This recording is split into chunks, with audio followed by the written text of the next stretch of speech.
ఆకాశాన్ని చీల్చుకుంటూ ఉదయిస్తున్న అరుణ రవికిరణాలు శివుని మూర్తిమంతమైన తేజస్సుతో మేళవించి ఈ ప్రపంచాన్ని మేల్కొలుపుతున్నవి. మహాయోగి పరమశివుడు సృష్టికి ఆద్య గురువు.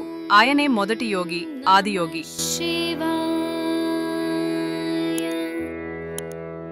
శాంతంగా, స్థిరంగా ఆయను సూర్య నమస్కారాసనాలలో లీనమై ఉన్నాడు.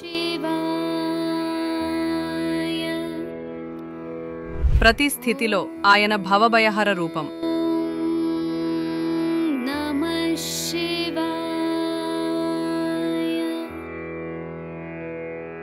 చేతులు జోడించిన ముద్రలో ఆయనే మనకు ధ్యానం ఎలా చేయాలో చెబుతున్నాడు.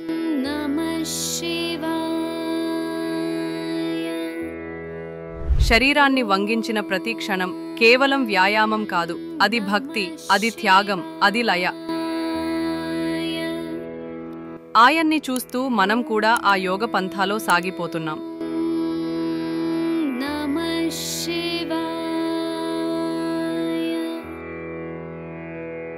ప్రతి ఆసనంలో మనం శివుని స్థితిని అనుకరిస్తున్నాం.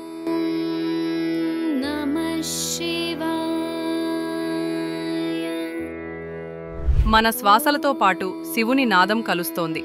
మన హృదయ స్పందనలో ఆయన తాండవం వినిపిస్తోంది.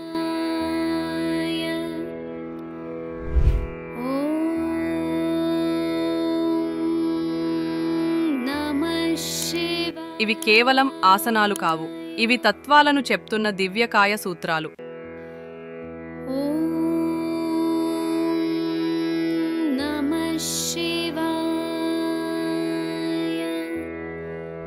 ఓ మహాదేవా, నీ యోగ మార్గంలో మేము కూడా ఓ అడుగు వేస్తున్నాము. శారీరక మేధస్సుతో పాటు ఆత్మశక్తిని ప్రసాదించు శంకర. అంతర్జాతీయ యోగా దినోత్సవ శుభాకాంక్షలు. యోగా ధ్యానం ఇంకా మొదలు పెట్టకపోతే ఇంకెందుకు ఆలస్యం? ఇప్పుడే మొదలు పెట్టండి. ఓం నమః శివాయ. మీకు ఈ వీడియో నచ్చినట్టయితే లైక్ చేయండి, సబ్స్క్రైబ్ చేసుకోండి, గంట కొట్టడం మర్చిపోమాకండి.